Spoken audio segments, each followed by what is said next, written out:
Hello hello hello दोस्तों, क्या हाल है। तारीख आज 21 मई 2025, दिन बुधवार हो गया, हिंदी तिथि 9 मई। और आइए बात करते हैं आज के मुख्य समाचार में देश भर की तमाम बड़ी खबरों पर नजर डालते हैं। देखिए दोस्तों, एक तो आज के दिन दुनिया भर में एंटी टेररिज्म डे के रूप में मनाया जाता है, यानी आतंकवाद विरोध दिवस। और इस मौके पर हमारे देश के भी सभी वीर जवानों को सैल्यूट। और वहीं दोस्तों, इतिहास में भी आज का दिन भारत के लिए बुरा दिन रहा है, क्योंकि 34 साल पहले आज ही के दिन भारत के सबसे युवा प्रधानमंत्री की हत्या कर दी गई थी। 21 मई 1991 को राजीव गांधी की आत्मघाती हमले में जान ले ली गई। देश के पूर्व प्रधानमंत्री राजीव गांधी कहा करते थे, भारत युवा राष्ट्र है, मेरा सपना है 21वीं सदी का भारत मजबूत, स्वतंत्र और आत्मनिर्भर बने, दुनिया भर में प्रथम रैंक पर हो। तो चलिए आपको नमन करते हुए आगे बढ़ते दोस्तों अब अपन खबरों में। देखिए पहली खबर, भारतीय टेलीकॉम कंपनी एयरटेल और गूगल कंपनी के बीच एक साझेदारी हुई है, जिसके तहत यूजर्स को क्लाउड स्टोरेज सर्विस 6 महीने तक फ्री मिलेगी। पोस्ट पेड और वाईफाई यूजर्स को यह बेनिफिट मिलेगा 100 GB तक का क्लाउड स्टोरेज डेटा। चलिए खबर आ रही, सरकार का प्लान है भारत में 1 लाख गोदाम बनाए जाएंगे, जिससे ग्रामीण भारत में खाद्य सुरक्षा और समृद्धि बढ़ेगी। देश में फसल कटाई के बाद होने वाले नुकसान को रोकने और किसानों की आमदनी बढ़ाने के उद्देश्य से सरकार ने यह नया प्लान किया है। नए गोदामों का निर्माण किया जाएगा। और खबर आ रही है, मारुति सुजुकी मोटरसाइकिल ने हरियाणा के खरगोदा में रखी दूसरे विनिर्माण संयंत्र की नींव। 2027 से ही यहाँ दुपहिया वाहन बनाने वाली कंपनी अपना प्रोडक्शन शुरू कर देगी। बड़ी खबर आ रही है, अमेरिका ने इमिग्रेशन नीति के तहत भारतीय ट्रेवल एजेंट्स पर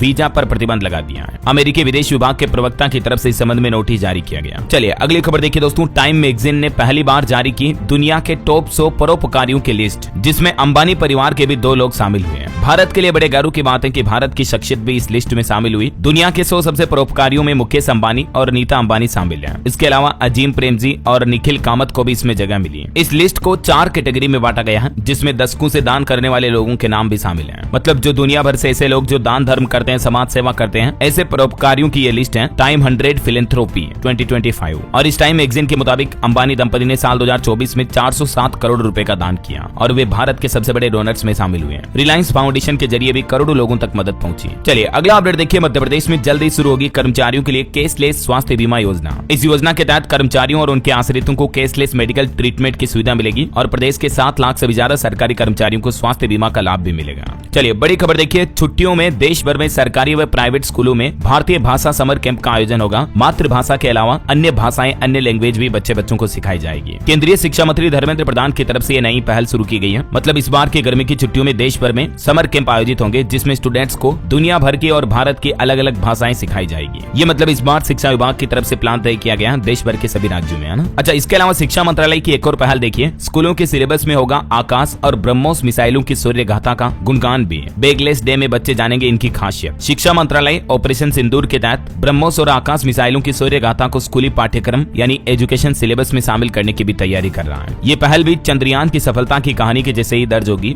इसका उद्देश्य है कि छात्रों को इन मिसाइलों की ताकत और भारत की रक्षा क्षमताओं के बारे में अवगत कराना और डिफेंस के क्षेत्र में शोध के प्रति बच्चों का रुझान बढ़ाना है ना। वैसे ऑपरेशन सिंदूर में भारत के पुराने एयर डिफेंस सिस्टम का भी दम देखने को मिला। पाकिस्तान के ड्रोन नष्ट करने में एक्सपर्ट रहा पिचोरा भी है, जो 40 किलोमीटर दूर टारगेट को निशाना बनाने में सक्षम है। समर इंडियन आर्मी की तरफ से भारत के स्वदेशी डिफेंस हथियारों की भी डिटेल जारी की, जिनका पाकिस्तान के खिलाफ बखूबी इस्तेमाल किया गया। और वहीं खबर देखिए दोस्तों, भारत माता की जय जयकार के नारे लगे। अटारी बॉर्डर पर आखिरकार 12 दिन बाद फिर से भारत पाकिस्तान के बीच रिट्रीट सेरेमनी का आयोजन हुआ। देशभक्ति गीतों पर झूमे सैलानी। हालांकि दोनों देशों के बीच के गेट नहीं खोले गए। अटारी वाघा बॉर्डर पर ऑपरेशन सिंदूर के बाद ये पहली बार रिट्रीट सेरेमनी हुई। भारतीय गैलरी में तो भीड़ नजर आई, लेकिन पाकिस्तान की जगह खाली देखी गई। न गेट खुले न ही हैंडशेक हुआ। पाकिस्तान पर ऑपरेशन सिंदूर एयर स्ट्राइक के बाद इसे 7 मई को बंद कर दिया गया था, तो अभी बीते दिन वापस इस सेरेमनी का आयोजन हुआ। वहीं खबर देखिए, हमारे विदेश सचिव मिस्री ने लगातार दूसरे दिन ब्रीफिंग दी। 3 डेलीगेशन को ऑपरेशन सिंदूर पर जानकारी भी दी। चलिए अगला अपडेट देखिए दोस्तों, सुप्रीम कोर्ट में वक्फ कानून पर आज फिर से सुनवाई होगी। सुप्रीम कोर्ट ने कहा कि अंतरिम राहत के लिए मजबूत मामला पेश करने की जरूरत है। वैसे तो वक्फ कानून के खिलाफ दर्ज याचिकाओं पर सुप्रीम कोर्ट में बीते दिन भी सुनवाई हुई और इस सुनवाई के दौरान मुस्लिम पक्ष बोला कि बदलाव अगर लागू हुए तो नुकसान की भरपाई नहीं होगी। कोर्ट ने कहा कि राहत के लिए मजबूत दलीलें लाई है। तो वहीं इधर केंद्र सरकार ने भी अपना पक्ष रखा और इन 3 अहम मुद्दों पर रोक लगाने की मांग की, जिसमें कहा कि एक तो कोर्ट द्वारा वक्फ घोषित संपत्तियों को सुनवाई के दौरान वक्फ की सूची से हटाया नहीं जाना चाहिए। संशोधित कानून में प्रावधान है कि जब कलेक्टर संपत्ति के सरकारी होने या नहीं होने की जांच कर रहा हो, तब तक उसे वक्फ न माना जाए और इस नियम को लागू न किया जाए। तीसरा, वक्फ बोर्ड और सेंट्रल वक्फ काउंसिल के सभी सदस्य मुस्लिम ही होने चाहिए। केवल जो पद के कारण सदस्य बनते हैं वे अपवाद हो सकते हैं। तो सुप्रीम कोर्ट का कहना कि इन 3 मुद्दों पर रोक लगे ऐसा। वहीं इधर उत्तर प्रदेश में मुस्लिम पर्सनल लॉ बोर्ड का कहना कि वो फिर से वक्फ संशोधित कानून के खिलाफ आंदोलन शुरू करेगा। इसकी रूपरेखा भी बनाई बनाई गई है और पूरे देश में इससे जुड़े आंदोलन होंगे। और इस संबंध में हैदराबाद में 22 मई को महिलाओं के लिए एक जनसभा भी होगी और भी अलग अलग राज्यों में अलग अलग तारीखें तय की गई है। और वहीं दोस्तों पश्चिम बंगाल के मुर्शिदाबाद में जो हिंसा हुई थी उस मामले को लेकर भी कलकत्ता हाईकोर्ट की तरफ से गठित जांच समिति ने कुछ गंभीर खुलासे किए हैं, जिसमें पता चला कि मुर्शिदाबाद में एक टीएमसी नेता ने हिंसा कराई थी। इस हिंसा में 113 घरों को नुकसान हुआ, कई दुकानें जलाई गई। अब हाईकोर्ट कमेटी ने पश्चिम बंगाल पुलिस पर भी सवाल उठाए। चलिए अगला अपडेट देखिए दोस्तों, उत्तराखंड के मदरसों में पढ़ाया जाएगा ऑपरेशन सिंदूर। मदरसा बोर्ड की तरफ से यह फैसला लिया गया है। मदरसा बोर्ड अध्यक्ष बोले कि बच्चे सेना के पराक्रम और इतिहास को जानेंगे। ये वाकई में बहुत ही अच्छी पहल है। देश भर के स्कूलों में भी सरकार ये शुरू करने जा रही है ना। चलिए खबर आ रही है पाकिस्तान के साथ ही अजरबैजान और तुर्कियों से अब भारतीयों ने दूरी बना ली है। दोनों देशों के वीजा आवेदन में 42% तक की गिरावट देखी गई। तुर्की की जगह अब भारतीय थाईलैंड और वियतनाम जा रहे घूमने के लिए। और टेक न्यूज से खबर देखिए दोस्तों, गूगल का एनुअल इवेंट I/O 2025 शुरू हो चुका है। इस बार आर्टिफिशियल इंटेलिजेंस पर फोकस रहेगा। कंपनी का कुछ स्मार्ट फीचर्स और टूल्स भी पेश किए जाएंगे। वहीं देखिए बड़ी खबर, बांग्लादेश में एलन मस्क का सैटेलाइट वाला स्टारलिंक इंटरनेट शुरू हुआ। केबल और फाइबर की जरूरत नहीं पड़ती इसमें। 3000 रुपए में 300 MBPS की स्पीड और अनलिमिटेड डेटा मिलता है इसके प्लान में। और मौसम के हालातों पर खबर देखिए, कर्नाटक राज्य में इतनी भारी बारिश हो रही है 8 लोगों की जान चली गई। बंगलुरु में 500 घर डूब गए। महाराष्ट्र में भी एक इमारत का स्लैब ढहा जिसमें 4 लोगों की जान चली गई। हालांकि राजस्थान समेत कुछ राज्यों का पारा तो 47 डिग्री तक चल रहा है। गर्मी के हालातों के बीच कई राज्यों में भारी बारिश, बाढ़ जैसे हालात भी देखने को मिल रहे हैं। आगे बताऊंगा मैं आपको और मौसम समाचार विस्तार से। फिलहाल देखिए अगला अपडेट, एक श्रद्धांजलि। परमाणु साइंटिस्ट MR श्रीनिवासन का निधन हो गया। होमी भाभा के साथ न्यूक्लियर रिएक्टर अप्सरा बनाया। तीनों पद्म सम्मान भी मिले हुए हैं इन्हें। बीते दिन 20 मई को तमिलनाडु के ऊटी में ये अपनी अंतिम सांस लिए। 95 साल इनकी उम्र थी। और इनके अलावा एक और प्रख्यात वैज्ञानिक का भी पुणे में निधन हो गया, डॉक्टर जयंत नार्लिकर। राष्ट्रपति मुर्मू और PM मोदी ने भी इनके निधन पर शोक व्यक्त किया। चलिए हाईकोर्ट का एक बड़ा फैसला देखिए, अगर ईसाई कानून के मुताबिक किसी ने शादी की तो फिर SC का दर्जा खत्म हो जाएगा। मद्रास हाईकोर्ट ने एक केस की सुनवाई करते हुए कहा कि मर्जी से अपना धर्म छोड़ा तो फिर आरक्षण का फायदा नहीं मिलेगा। जो मतलब SC ST का रिजर्वेशन मिलता है ना, अगर धर्म बदलकर शादी कर ली तो फिर आरक्षण का हकदार नहीं होगा। ये हाईकोर्ट की तरफ से अहम फैसला सुनाया गया है ना। और वहीं देखिए रक्षा मंत्री राजनाथ सिंह ने एक संबोधन में कहा कि सेना ने आतंकियों का जड़ से सफाया किया। पाकिस्तानी सेना को घुटनों पर लाए इंडियन जवान। सुधांशु त्रिवेदी भी बोले कि ये युद्ध का अल्प विराम है। वहीं खबर है दोस्तों, बिहार के यूट्यूबर मनीष कश्यप अस्पताल में भर्ती हुए। PMCH में उनके साथ मारपीट हुई थी। डॉक्टर बोले कि सीने में ज्यादा दर्द है, सांस लेने में परेशानी के चलते अभी वो ऑक्सीजन पर है। हम जल्द उनके स्वस्थ होने की कामना करते हैं। और हरियाणा गुरुग्राम में देखिए एक बड़ा हादसा हो गया। 3 मंजिला फर्नीचर शोरूम में आग लग गई। हालांकि गनीमत रही कि कोई जनहानि नहीं हुई। और वहीं देखिए जम्मू पहलगाम हमले में मरने वालों को शहीद का दर्जा दिया जाए, इस संबंध में पंजाब हरियाणा हाईकोर्ट में एक याचिका लगाई गई। लेकिन हाईकोर्ट ने इस याचिका को खारिज करते हुए कहा कि ये काम सरकार का है। एक लेफ्टिनेंट समेत 26 लोगों की मौत हुई थी, आपको पता होगा इस घटना में। तो हाईकोर्ट ने इस जनहित याचिका को खारिज कर दिया। और इधर देखिए कर्नाटक में राहुल गांधी बोले वादे पूरे किए। PM ने कहा था नहीं कर पाएंगे लेकिन करके दिखाए। 1 लाख लोगों को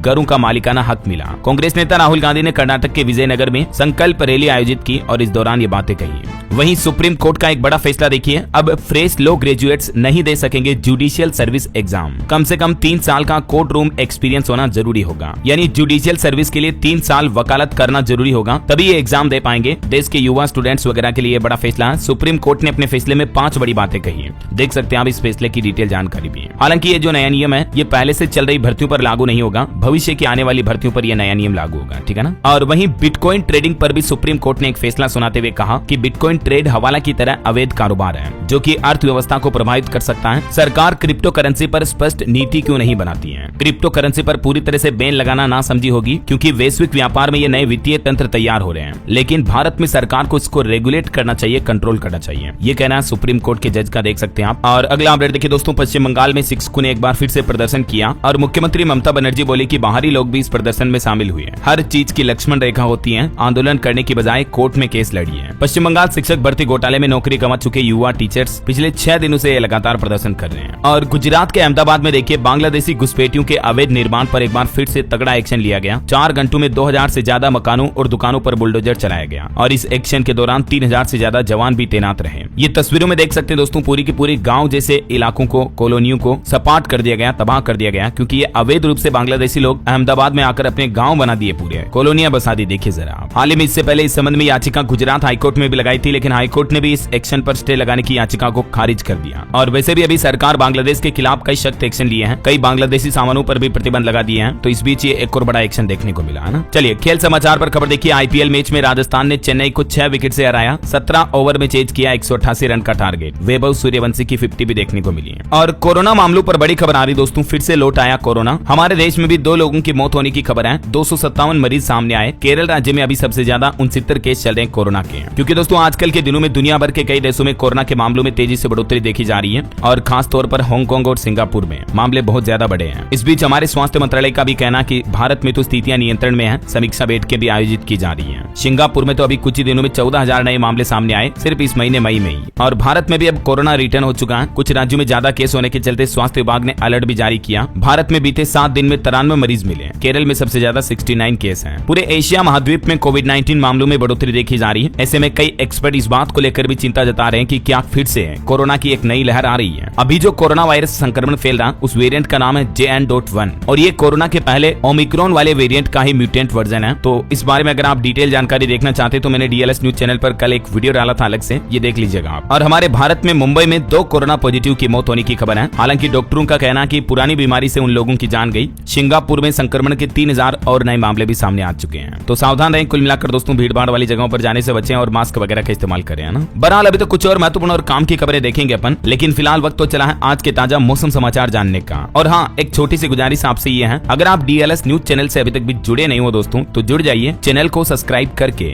बेल आइकन जरूर दबा दीजिएगा और इस वीडियो पर एक लाइक और शेयर भी कर देना, ताकि आपको रोजाना की ताजा खबरें, महत्वपूर्ण मुख्य समाचार, काम के न्यूज अपडेट सबसे पहले आपके मोबाइल पर मिलते रहेंगे। ठीक है ना। आप एक बार खुद चैनल पर जाकर देख लो आराम से। हर रोज मैं तारीख वाइज आपके लिए न्यूज अपडेट लाता रहता हूँ। आप खुद कहोगे कि हाँ यार DLS भाई बहुत ही अच्छी काम की खबरें बताते हो। तो चैनल पर जाकर देखो, लाइक करो, शेयर करो, सब्सक्राइब करो। और तब तक मैं आपको ले चलता हूँ मौसम अपडेट की तरफ। तो देखिए देश के कई राज्यों में बीते दिन भी मंगलवार को भारी बारिश देखी गई। खास करके कर्नाटक वगैरह में हालात काफी खराब चल रहे हैं, कई लोगों की जान चली गई। कुछ अलग अलग राज्यों के हालात देखिए आप। राजस्थान में भी उदयपुर में तेज हवा के साथ बरसात हुई, कई पेड़ पौधे गिर गए। कई जिलों में भीषण गर्मी पड़ रही तो कुछ जिलों में बारिश के हालात चल रहे हैं। इधर मध्य प्रदेश के भी 40 जिलों में आंधी बारिश का अलर्ट है। रीवा में खंभे गिरे, करंट की वजह से एक किसान की भी जान चली गई। बिहार के भी 27 जिलों में आंधी बारिश की चेतावनी। सुपौल में आकाशीय बिजली गिरने से 2 लोगों की मौत हो गई। हरियाणा में आज से अब 2 दिन हीट वेव की चेतावनी, तापमान 45 डिग्री के पार पहुंचा। तो वहीं झारखंड के हालात देखिए आप। राजधानी रांची में हवा के साथ तेज बारिश हुई। आज और कल भी पूरे राज्य में भारी बारिश की संभावना है। 23 मई तक आंधी तूफान को लेकर मौसम विभाग ने येलो अलर्ट जारी किया है झारखंड में। पंजाब में अब आज से गर्मी सताएगी, 2 दिन मौसम शुष्क रहेगा। फिर 23 तारीख के बाद बारिश और तेज हवाएं चलने का अनुमान रहेगा पंजाब में भी, है ना। बाकी और भी दोस्तों अगले 24 घंटों के दौरान मौसम की संभावित गतिविधियां क्या रह सकती हैं, जिसकी जानकारी आप देख सकते हैं। 21-22 मई को किन किन राज्यों में बारिश की गतिविधियां रहेगी। और 4-5 दिनों के बाद केरल में मानसून के भी पहुंचने की संभावना है। इस बार मानसून भी जल्दी आ रहा है ना। चलिए मौसम के बाद अब अपन आज के सराफा बाजार पर नजर डाल लेते हैं। तो देखिए सोने का दाम 32 रुपए की मामूली बढ़ोतरी के साथ 93,807 रुपए प्रति 10 ग्राम चल रहे हैं। जबकि चांदी के भाव में भी कोई ज्यादा बढ़ोतरी नहीं हुई। 45 रुपए की बढ़ोतरी के साथ अभी 95,800 रुपए प्रति किलो सिल्वर का प्राइस चल रहा है। और भी अलग अलग कैरेट के हिसाब से गोल्ड का रेट आप देख सकते हैं। और चलिए साथ के साथ कुछ मार्केट अपडेट्स भी देख लेते हैं। बीते दिन भारतीय शेयर बाजार में तगड़ी गिरावट देखने को मिली। 873 अंक लूट का सेंसेक्स, निफ्टी भी 250 अंक से ज्यादा टूटा। और म्यूचुअल फंड पर एक रिपोर्ट सामने आ रही है। देखिए एमपी की रिपोर्ट में पता चला कि म्यूचुअल फंड उद्योग ने नया शिखर छुआ। 65.74 लाख करोड़ रुपए म्यूचुअल फंड का इन्वेस्टमेंट फंड हो चुका है। और SIP में निवेश भी 45% तक बढ़ा है। बीते वित्त वर्ष 2024-25 से लेकर अब तक ये उछाल देखने को मिला।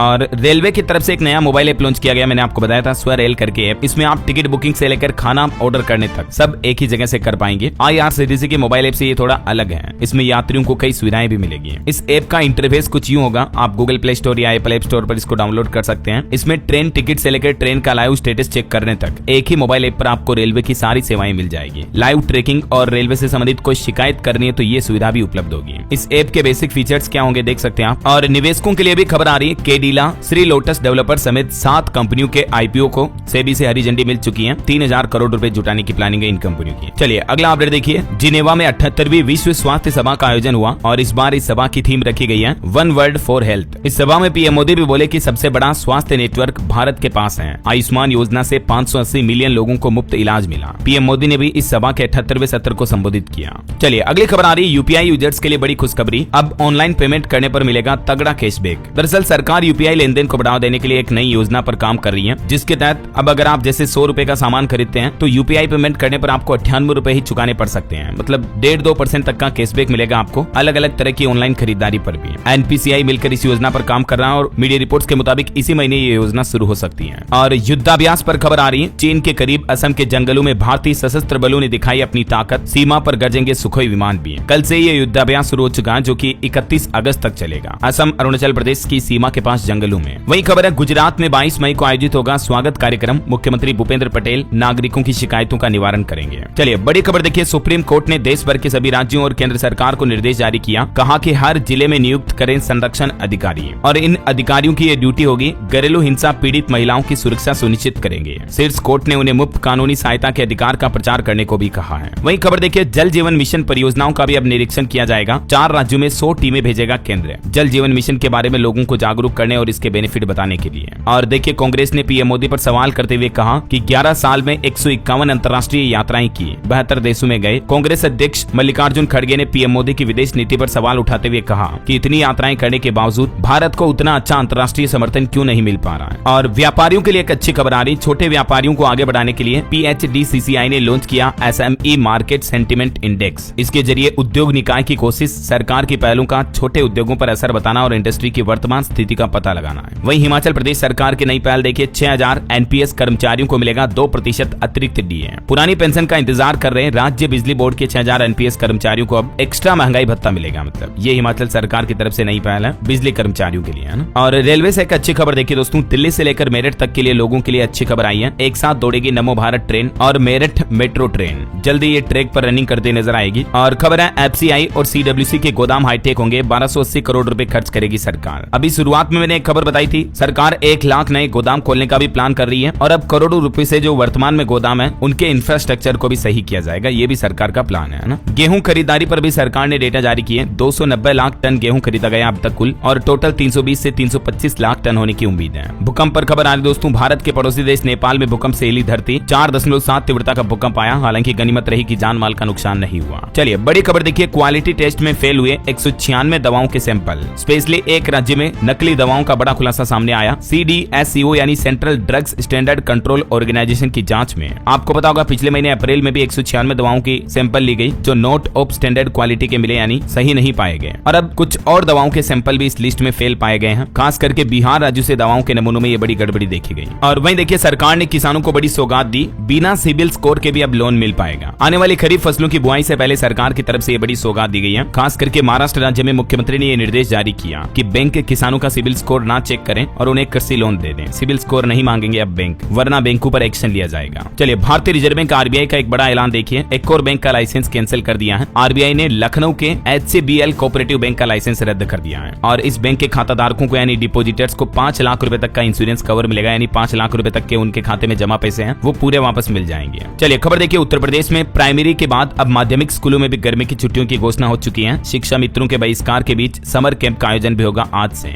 21 मई से प्रदेश भर में समर कैंप लगेंगे, 10 जून तक चलेंगे ये कैंप। और वहीं उत्तर प्रदेश में एक और आदेश जारी हुआ, प्रदेश के सभी जू और लायन सफारी भी 1 सप्ताह के लिए बंद रहेंगे। अभी आपको पता होगा यूपी के कई जिलों में जो बर्ड फ्लू फैल रहा, तो उसके मद्देनजर ये फैसला लिया गया, 27 मई तक ये सभी पार्क वगैरह बंद रहेंगे, है ना। वही खबर है, यूपी वाराणसी काशी से तय होगी 4 राज्यों की रणनीति। 24 जून को काशी आएंगे गृह मंत्री अमित शाह और कई बैठकें भी करेंगे। और देखिए, बीते दिन मुख्यमंत्री योगी आदित्यनाथ ने भी कहा कि कल की भगवान का अवतार होगा, ये नए भारत का नया यूपी है। सीएम योगी ने माफिया राज भी खत्म करने का दावा किया। मुख्यमंत्री योगी आदित्यनाथ उत्तर प्रदेश के कासगंज पहुंचे, जहां से उन्होंने पाकिस्तान और विपक्षियों दोनों को जमकर लताड़ा और कहा कि हमने घर में घुसकर मारा है। अब जो माफिया क्राइम करने वाले लोग हैं, अगले चौराहे पर उनका यमराज इंतजार कर रहा होगा और फिर उनका राम राम सत्य हो जाएगा। ये नए भारत का नया उत्तर प्रदेश है। चलिए अगला अपडेट देखिए, दिल्ली में भाजपा सरकार ने की विधायक फंड में भारी कटौती। अब सड़क और स्कूल बनाने के लिए भी मिलेगा इतना MLA लेड, यानी क्षेत्रीय विकास फंड में ये भारी कटौती की गई है। 15 करोड़ को घटाकर 5 करोड़ कर दिया गया है। वहीं दिल्ली में अपना घर आवास योजना 2025 भी लॉन्च हो चुकी है और इस योजना के तहत लोकनायकपुरम, सीरसपुर और नरेला में लोगों को फ्लैट्स मिलेंगे। DDA के द्वारा ये योजना शुरू की गई है, यानी दिल्ली डेवलपमेंट अथॉरिटी की तरफ से। पहले आओ पहले पाओ के आधार पर सबके लिए फ्लैट का मौका होगा। अच्छा, दिल्ली वासियों के लिए एक और अच्छी खुशखबरी है, सोलर पैनल लगवाने वालों को अब ज्यादा सब्सिडी मिलेगी। दिल्ली सरकार ने फैसला लिया है, सोलर पैनल लगाने के लिए 30,000 रुपए तक की सब्सिडी दिल्ली गवर्नमेंट अपनी तरफ से देगी। जबकि केंद्र सरकार की तरफ से भी आपको पता होगा, प्रधानमंत्री सूर्य घर योजना के तहत रूफटॉप सोलर पैनल लगाने पर 78,000 रुपए तक की सब्सिडी दी जाती है ना। तो अब ये 78 और 30,000 रुपए टोटल दिल्ली में सोलर पैनल लगाने वालों को 1,08,000 रुपए तक की सब्सिडी मिल पाएगी, जिससे कि हर महीने बिजली बिल में तकरीबन 4200 रुपए तक की बचत बचत होगी, है ना। और दिल्ली के पूर्व अरविंद केजरीवाल सरकार की तरफ से भी छात्र विंग ASAP लॉन्च की गई है। मुख्यमंत्री अरविंद केजरीवाल ने कहा कि दिल्ली में बर्बाद हो रहे सरकारी स्कूल बाउंसर तक लगा दिए गए। ASAP इस पहल का नाम है, association of student for alternative politics. तो दिल्ली में आम आदमी पार्टी का कहना कि ASAP बनेगा वैकल्पिक राजनीति का सशक्त मंच। अरविंद केजरीवाल ने स्टूडेंट विंग का ये नया लोगो भी लॉन्च किया। ये जिस तरह से ABVP वगैरह छात्र संगठन होते हैं, उसी तरह से दिल्ली की आम आदमी पार्टी का ये छात्र संगठन का ग्रुप होगा, है ना। और वहीं देखिए, दिल्ली की पहली ट्रांसजेंडर पार्षद बॉबी ने भी तोड़ा आम आदमी पार्टी से रिश्ता। अब उन्होंने नई पार्टी ज्वाइन कर ली है। जो अभी 2-3 दिन पहले 15 पार्षदों ने नई पार्टी बनाई थी ना, इंद्रप्रस्थ विकास पार्टी है, तो उसमें जुड़ गई है वो भी। एकमात्र ट्रांसजेंडर पार्षद थी ये आम आदमी पार्टी की। और दिल्ली की बातें हो रही तो कुछ और अपडेट देख लीजिए फटाफट से। देखिए, दिल्ली सरकार ने कक्षा 6 से 8वीं तक के छात्रों के लिए शुरू किया नया प्री वोकेशनल एजुकेशन प्रोग्राम भी, और इसके अंतर्गत छात्रों में जीवन कौशल और व्यावसायिक जागरूकता पर जोर दिया जाएगा। वहीं दिल्ली के प्रदूषण का भी समाधान निकालेंगे देश के 22 संस्थान। 15 दिनों में भेजेंगे सुझाव और फिर उन सुझावों पर सरकार अंतिम फैसला लेगी। दिल्ली में वायु प्रदूषण की समस्या से निपटने के लिए DPCC ने मौसम विभाग और IIT समेत देश के 22 संस्थानों से सुझाव मांगे हैं। तो ये भी दिल्ली सरकार नई पहल कर रही है। चलिए अगली खबर देखिए दोस्तों। हरियाणा के यात्रियों के लिए गुड न्यूज। जयपुर समेत 4 रूटों पर AC बसों में सफर कर सकेंगे लोग। अब ये नई बस सेवाएं शुरू हो रही है हरियाणा के इन शहरों से। और हरियाणा बिजली बोर्ड की वेबसाइट भी पिछले कुछ दिनों से हैक होने की खबरें आ रही है। 12 दिन से उपभोक्ता परेशान है, कई सारी सेवाएं ठप है, बिजली से जुड़े इस पोर्टल पर काम नहीं हो पा रहे हैं। वहीं हरियाणा गुरुग्राम के सरकारी और प्राइवेट कॉलेजों में ऑनलाइन आवेदन की प्रक्रिया भी शुरू हो चुकी है। 5000 से भी ज्यादा सीटों पर एडमिशन होने हैं। चलिए अगला अपडेट देखिए। एक सर्वे रिपोर्ट सामने आ रही है कि भारतीय युवाओं की पारिवारिक बिजनेस में दिलचस्पी कम ही है, जिससे भारत में उत्तराधिकार का संकट पैदा हो रहा है। वहीं खबर है DLF शुरू करेगा 17,000 करोड़ रुपए के रेजिडेंशियल प्रोडक्ट्स भी। फाइनेंशियल ईयर 2026 के लिए प्लानिंग बनाई गई है। चलिए अगली खबर देखिए। मेट्रो प्रोजेक्ट से तुर्की से जुड़ी कोई भी कंपनी अगर मिली तो तुरंत उसका ठेका रद्द किया जाएगा। मध्य प्रदेश में मंत्री की तरफ से आदेश जारी किया गया भोपाल इंदौर मेट्रो परियोजनाओं के लिए। और महिलाओं के लिए एक महत्वपूर्ण जानने वाली खबर देखिए आप कि क्या गर्भ निरोधक गोली से बढ़ता है हार्ट अटैक का खतरा। हाल ही में वैज्ञानिकों की स्टडी में चौंकाने वाला खुलासा सामने आया है, और इस स्टडी के बाद ये चिंता जताई गई है कि लंबे समय तक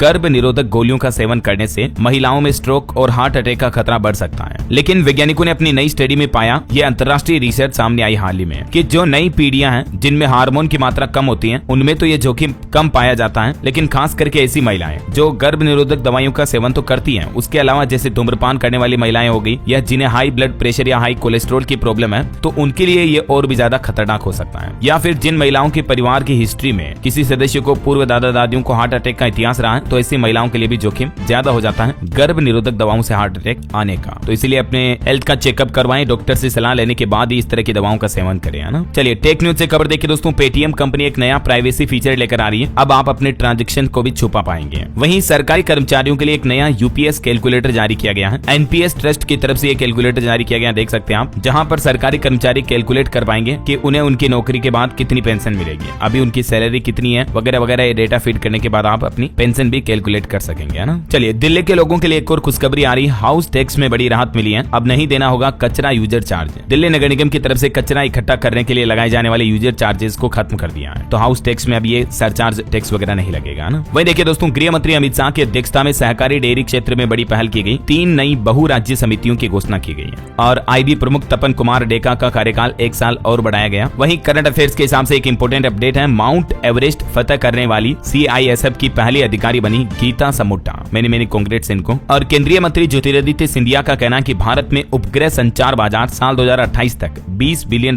तक पहुंच जाएगा। वहीं खबर आ रही पद्म पुरस्कार 2026 के लिए 31 जुलाई तक राष्ट्रीय पुरस्कार पोर्टल पर नामांकन दर्ज कराए जा सकते हैं। गृह मंत्रालय की तरफ से ये तारीखों की घोषणा की गई। और देखिए, वित्त मंत्री निर्मला सीतारमण ने नई दिल्ली में भारतीय प्रतिस्पर्धा आयोग के 16वें वार्षिक दिवस को भी संबोधित किया। खबर है योग संगम पोर्टल पर अब तक 1000 से भी ज्यादा संगठनों ने अपना पंजीकरण करवा लिया है। 21 जून को योग दिवस के दिन इस पोर्टल पर एक साथ कार्यक्रम आयोजित होंगे। वहीं देखिए, मिजोरम राज्य को पूर्ण साक्षर राज्य घोषित किया गया, और ये उपलब्धि हासिल करने वाला देश का पहला स्टेट भी बन चुका है, जहां सभी लोग पढ़े लिखे हो चुके हैं। पूर्ण साक्षर राज्य का दर्जा मिल चुका, मतलब जो कि शिक्षा के क्षेत्र में एक बहुत ही अच्छी उपलब्धि है। और वही खबर है, केंद्रीय मंत्री जगत प्रकाश नड्डा ने इंडियन केमिकल काउंसिल के प्रतिनिधिमंडल के साथ भी बैठक की। चलिए अगले बड़ी खबर देखिए दोस्तों। जल्दी जल्दी नौकरी बदलना अब होगा मुश्किल। सुप्रीम कोर्ट की तरफ से एम्प्लॉयर के पक्ष में एक बड़ा फैसला सुनाया गया, मतलब कंपनियों के पक्ष में। सुप्रीम कोर्ट ने एक केस की सुनवाई करते हुए कहा कि सर्विस बॉन्ड व्यापार पर रोक नहीं है, और कंपनियां इसे तोड़ने वाले कर्मचारियों से उनकी ट्रेनिंग पर हुए खर्चे को वसूल सकती हैं। व्यापार पर रोक का मतलब होता है कि कर्मचारी को उसके पैसे को न करने पर मजबूर करना, जो कि कॉन्ट्रैक्ट एक्ट की धारा 27 के तहत प्रतिबंधित है। ये क्या था पूरा मामला, आप देख सकते हैं स्क्रीन पर। चलिए अगले बड़ी खबर आ रही, कहीं आप भी तो नहीं खा रहे केमिकल से पके फल। FSSAI की तरफ से एक चौंकाने वाला खुलासा किया गया है। Food safety standard authority of India FSSAI ने देश के सभी राज्यों और केंद्र शासित प्रदेशों से निरीक्षणों में तेजी लाने और गलत प्रक्रियाओं से फल पकाने वाले एजेंटों को रोकने का आग्रह किया है। खास करके अभी गर्मी के समय में केमिकल से आम वगैरह पकाए जाते हैं। हर सीजन में कई फलों को केमिकल से पकाया जाता है ना। तो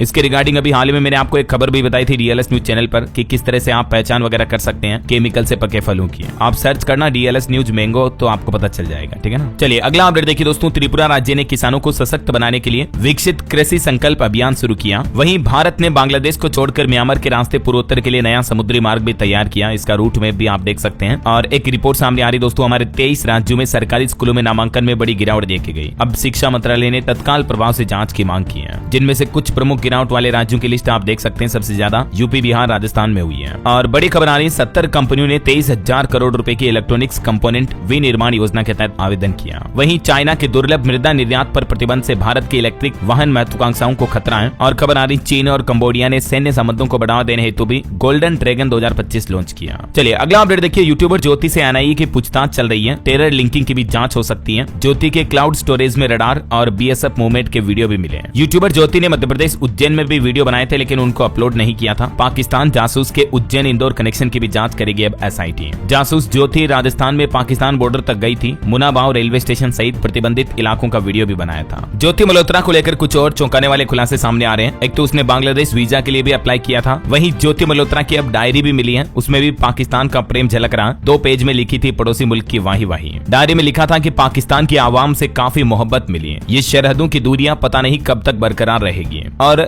ज्योति मल्होत्रा की व्हाट्सएप चैट से भी कुछ ISI से कोड वर्ड में बातचीत करने के तार सामने आए हैं। वहीं एक और खुलासा ये सामने आ रहा है कि पहलगाम हमले के बाद अम्बेसी में केक लेकर आए युवक से भी पाकिस्तान में मिली थी ज्योति। जिस पाकिस्तान दूतावास के दानिश की वजह से फंसी यूट्यूबर ज्योति मल्होत्रा, उसके साथ रामपुर के शहजाद का भी कनेक्शन सामने आया। और हाल ही में आपको पता होगा, न सिर्फ ज्योति बल्कि हरियाणा, पंजाब से कई सारे यूट्यूबर और जासूस पकड़े गए। तो ऐसी घटनाओं पर अब हरियाणा सरकार ने फैसला लिया है। यूट्यूब चैनलों पर भी पाबंदी लगाई जाएगी, कुछ नए नियम लागू किए जाएंगे। मुख्यमंत्री ने SOP बनाने को कहा। पाकिस्तान से जुड़े ज्योति जैसे सभी यूट्यूबरों पर सख्त कार्रवाई होगी। और वहीं खबर है, पाकिस्तान बॉर्डर पर सेना की मीडियम मशीन गन का एक और नया वीडियो जारी किया। आर्मी ने इससे पाकिस्तानी बंकर और चौकियां तबाह की थी। चलिए अगला अपडेट देखिए। उत्तर प्रदेश में राजकीय शिक्षकों को तबादले में मिलेगी पसंद की प्राथमिकता। शिक्षकों के ट्रांसफर को लेकर नए निर्देश जारी किए यूपी की योगी सरकार ने। वहीं खबर है, यूपी के इस जिले में 3 नई सड़कें बनाई जाएगी, ढके जाएंगे भूमिगत बिजली केबल और नाले भी। मेरठ शहर में ये काम चल रहा है। और बिहार के कुछ अपडेट्स देखिए दोस्तों। BPSC टीचर्स को प्राण नंबर के लिए ENPS पोर्टल पर करना होगा आवेदन। बिहार लोक सेवा आयोग की तरफ से ये निर्देश जारी हुआ। वहीं बिहार सरकार अब स्टार्टअप पर फोकस बढ़ा रही है। नवाचार के लिए अब तक 1522 रजिस्ट्रेशन हो चुके हैं। वहीं देखिए, सरकारी रोक वाली सूची की जमीन की खरीद बिक्री करने वालों पर भी अब बिहार सरकार शिकंजा कसेगी। और बिहार के नीतीश सरकार ने एक और खुशखबरी दी। हर जिले में खुलेगा मॉडल B.Ed कॉलेज भी, जिनमें 120 से ज्यादा सीटें होगी। युवा स्टूडेंट छात्र छात्राओं के लिए अच्छी खबर है ना। इसके अलावा बिहार में एक बड़ा प्रशासनिक फेरबदल भी हुआ। 3 दर्जन अधिकारियों का तबादला यानी ट्रांसफर किया गया और 36 अनुमंडलों में नए SDO भी बनाए गए। चलिए खबर देखिए। विदेश मंत्री डॉक्टर S जयशंकर ने हेग में नीदरलैंड्स के प्रधानमंत्री डिक सूप से भी मुलाकात की। दोनों देशों के बीच द्विपक्षीय वार्तालाप भी हुई।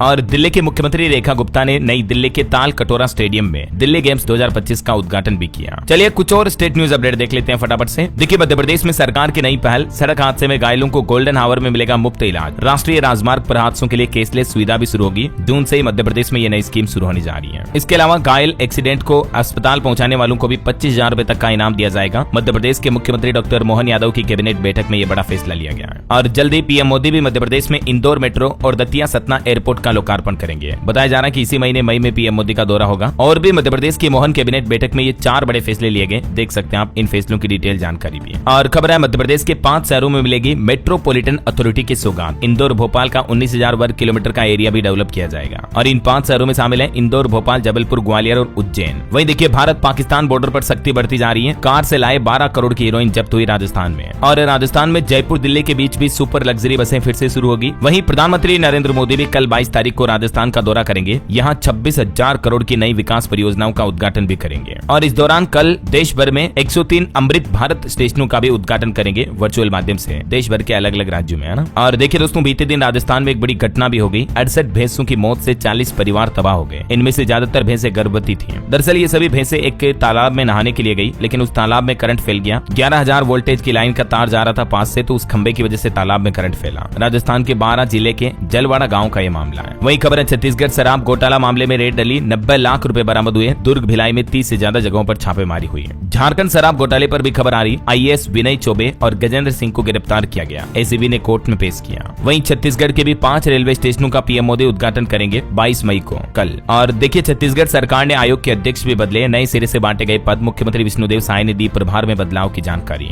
छत्तीसगढ़ में 23 शिक्षक संगठनों ने भी चेतावनी दी, कहा कि युक्तिकरण अगर रद्द नहीं हुआ तो 28 तारीख से अनिश्चितकालीन आंदोलन शुरू करेंगे। वहीं खबर है छत्तीसगढ़ में कलाकारों की पेंशन बढ़ी, लोक कलाकार सिद्धार्थ महाजन ने मुख्यमंत्री का आभार जताया। युवा कलाकारों के लिए नई योजनाओं की मांग भी की है। और देखिए छत्तीसगढ़ कांकेर में भी पेंशनर्स ने सरकार के खिलाफ प्रदर्शन किया। डीए बढ़ोतरी में 8-9 महीने की देरी पर आदेश की कॉपी भी जलाई। छत्तीसगढ़ में रजिस्ट्री पर भी 10 नए नियम लागू हो चुके, मैंने आपको पहले ही बताई थी डिटेल। वहीं उत्तर प्रदेश में किसानों की आय बढ़ाने के लिए नई पहल देखिए, लखनऊ में सीआरबी और यूएनईपी की बैठक हुई, कैपिटल्स अप्रोच पर चर्चा हुई। और यूपी में लखनऊ नोएडा के स्मारकों और पार्कों की भी सूरत बदलेगी, 73 करोड़ का बजट पास हुआ, इनका सुधार किया जाएगा ना। वहीं उत्तर प्रदेश में विद्युत कर्मचारी 21 मई से 3 घंटे का कार्य बहिष्कार करेंगे, निजीकरण के खिलाफ विरोध जताएंगे। और यूपी अंसल एपीआई मामले में 1 जुलाई को सुनवाई होगी। यूपी गोरखपुर डीडीओ ने भी जारी किए पीजी कोर्स के नतीजे। और उत्तर प्रदेश में स्वास्थ्य विभाग के अधिकारियों के साथ आजमगढ़ डीएम की बैठक हुई, जननी सुरक्षा योजना का 15 दिन के अंदर भुगतान किया जाएगा। वहीं यूपी गाजियाबाद कमिश्नरेट में 30 जून तक धारा 163 लागू हुई, सभी धरना प्रदर्शन व जुलूसों पर रोक रहेगी। और खबर देखिए बिहार में रोजगार को लेकर बड़ा ऐलान हुआ, मंत्री जमा खान बोले कि सभी विभागों में नियुक्तियां जारी हैं, 12 लाख लोगों को मिलेगी नौकरी। बिहार में आशा कार्यकर्ताओं ने भी मधुबनी में प्रदर्शन किया, मासिक वेतन 2500 से बढ़ाकर 10,000 रूपए करने की मांग है। और पंजाब में देखिए भाखड़ा जल विवाद की हाईकोर्ट में अगली सुनवाई 22 तारीख को होगी। हरियाणा में फसली ऋण बढ़ने से हुड्डा नाराज हुए, बोले 7% ब्याज लगा दिया गया, सरकार तुरंत फैसला वापस ले। वहीं पंजाब में पराली जलाने की 9000 से ज्यादा घटनाएं सामने आई, वार्निंग यानी चेतावनी के बाद भी किसान भाई लोग पराली जला रहे हैं। पंजाब के मुख्यमंत्री ने 450 मुलाजिमों को भी नियुक्ति पत्र दिए। और चंडीगढ़ में पैदल यात्रियों के लिए लगेगी टाइमर लाइट, साइकिलिंग के लिए भी अलग से ट्रैक बनेगा, कैबिनेट बैठक में यह फैसला लिया गया। वहीं हेमकुंड साहिब यात्रा 25 मई से शुरू होगी, 22 तारीख को पंज प्यारों के साथ रवाना होगा पहला जत्था। और चंडीगढ़ के सरकारी स्कूलों में भी आपको फ्री स्पोर्ट्स कोचिंग की फैसिलिटी मिलेगी। ओके, और चलिए दोस्तों कुछ अंतर्राष्ट्रीय न्यूज अपडेट देख लेते हैं फटाफट से। देखिए बड़ी खबर, पाकिस्तान लश्कर ए तैयबा और जैश ए मोहम्मद के सरगनाओं को भारत को सौंपे, इजराइल में भारत के राजदूत जेपी सिंह ने यह मांग की। वहीं अब अफगानिस्तान भी रोकेगा पाकिस्तान का पानी, कुनार नदी पर डैम बना रहा, अफगान के जनरल बोले कि ये पानी हमारा खून है, इसे बहने नहीं देंगे। और खबर है पाकिस्तान में फील्ड मार्शल बने आसिम मुनीर, शहबाज शरीफ कैबिनेट में फैसला हुआ, अयूब खान के बाद ये दूसरे फील्ड मार्शल होंगे। वहीं इधर चाइना की भी हरकत देखिए, पाकिस्तान में चीन बना रहा दुनिया का 5वां ऊंचा डैम, 700 फीट इसकी ऊंचाई होगी। पेशावर को हर दिन 30 करोड़ गैलन पानी सप्लाई होगा इससे। चलिए खबर आ रही, यूरोपीय यूनियन ने भी रूस पर फिर से प्रतिबंध लगाए, 200 रूसी कंपनियां बैन हुई, पुतिन के यूक्रेन शांति वार्ता में शामिल नहीं होने पर यह एक्शन लिया गया। वहीं चाइना सरकार का नया ऑर्डर, चीन में सरकारी पैसे से शराब और सिगरेट नहीं खरीद पाएंगे अधिकारी, फिजूल खर्ची रोकने के लिए सरकार ने आदेश जारी किया। तो इधर इजराइल को ब्रिटेन, फ्रांस और कनाडा इन 3 देशों ने चेतावनी दी, कहा कि गाजा में अगर जंग नहीं रोकी तो हम ठोस कार्रवाई करेंगे। दुनिया के 22 देशों ने गाजा को मदद मुहैया कराने को भी कहा है। तो ये हो गई दोस्तों आज दिन भर की बड़ी खबरें। और चलिए अंत में आज के राशिफल पर नजर डाल लेते हैं। देखिए मेष राशि के लोगों को रुका पैसा मिलने के योग है, और कन्या राशि वालों की भी प्रॉपर्टी की बड़ी डील हो सकती है। और भी कुछ अलग अलग राशियों का राशिफल आप देख सकते हैं स्क्रीन पर। और हाँ दोस्तों, आप मुझे कमेंट करके बताइए कि हमारे देश के किस राज्य को पूर्ण साक्षर राज्य घोषित कर दिया गया है, और देश का पहला ऐसा कौन सा राज्य है जो लिटरेसी में कंप्लीट हो चुका, नंबर 1 बन चुका। कमेंट करके बताइए। सही जवाब देने वाले लोगों को रैंडमली सेलेक्ट होने पर डीएलएस न्यूज टीम की तरफ से एक शानदार सरप्राइज गिफ्ट जीतने का मौका मिलेगा, है ना। और इसी के साथ ही अगर आपको वीडियो अच्छा लगा तो इसे लाइक करना, शेयर भी करना, डीएलएस न्यूज चैनल को सब्सक्राइब करके बेल आइकन जरूर दबा देना, रोजाना ऐसी इन्फॉर्मेटिव जानकारियां, महत्वपूर्ण समाचार देखते रहने के लिए। ओके, ख्याल रखिएगा अपने आप का, अपने परिवार का। मिलेंगे अगले नेक्स्ट अपडेट में, तब तक के लिए जय हिंद, जय भारत, वंदे मातरम।